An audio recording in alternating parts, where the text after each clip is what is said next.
हिते वाक़े ॿुधायूं त हैदराबाद में सीनियर सूबाई वज़ीर शर्जील इनाम मेमण जी हिदायतुनि ते ट्रांसपोर्ट खाते पारां वाधू भाड़ो वठंदड़ ट्रांसपोर्टर्स ख़िलाफ़ कार्रवाई कई वई आहिनि। Secretary RTA Salim Memon motorway police सां गॾिजी छलगरी थाणे ऐं अयूब होटल वटि कार्रवायूं कयूं। 64 मुसाफ़िर वैननि ऐं कोचुनि खे रोके मुसाफ़िरनि खां भाड़े बाबति पुछा ॻाछा कई वई। मुसाफ़िरनि जी शिकायतुनि ते 3,01,000 रुपया मुसाफ़िरनि खे ट्रांसपोर्टर्स खां वापसि कराए विया।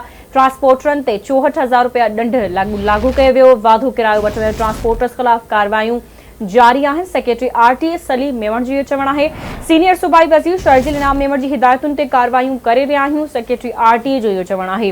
ब्रेकिंग न्यूज़ अवां सां शेयर करे रहिया आहियूं। हैदराबाद में बि सीनियर सूबाई वज़ीर शर्जील इनाम मेमण जी हिदायतुनि ते ट्रांसपोर्ट खाते पारां वाधू भाड़ो वठंदड़ ट्रांसपोर्टर्स ख़िलाफ़ कार्रवायूं जारी आहिनि। Secretary RTA Salim Memon motorway police सां गॾिजी छलगरी थाणे ऐं अयूब होटल वटि कार्रवाई कई आहे। 64 मुसाफ़िर वैननि ऐं कोचुनि खे रोके मुसाफ़िरनि खां भाड़ा बाबति पुछा ॻाछा कई वई। मुसाफ़िरनि जी शिकायतुनि ते 3,01,000 रुपया मुसाफ़िरनि खे ट्रांसपोर्टरनि खां वापसि कराया विया।